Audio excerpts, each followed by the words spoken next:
AP CM Chandrababu అధ్యక్షతన నేడు పలు సమావేశాలు జరగనున్నాయి.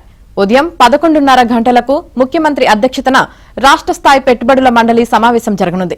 ఏపీలో పెట్టుబడుల జోరు పెంచడానికి వెంటనే అనుమతులు ఇవ్వడంతో పాటు ప్రోత్సాహకాలు, మౌలిక సదుపాయాల కల్పనలో వేగాన్ని పెంచే అంశంపై ఈ సమావేశంలో సీఎం దిశానిర్దేశం చేయనున్నారు. ఇక మధ్యాహ్నం 2:30 గంటలకు సీఎం నేతృత్వంలో సిఆర్డీఏ సమావేశం జరగనుంది. రాజధానిలో అభివృద్ది పనులు, రెండో దశ ల్యాండ్ పూలింగ్ పై సమావేశంలో చర్చించే అవకాశం ఉంది.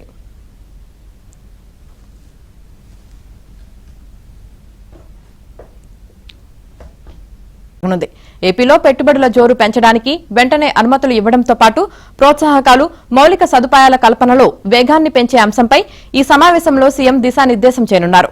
ఇక మధ్యాహ్నం 2:30 గంటలకు సీఎం నేతృత్వంలో సిఆర్డీఏ సమావేశం జరగనుంది. రాజధానిలో అభివృద్ది పనులు, రెండో దశ ల్యాండ్ పూలింగ్ పై సమావేశంలో చర్చించే అవకాశం ఉంది.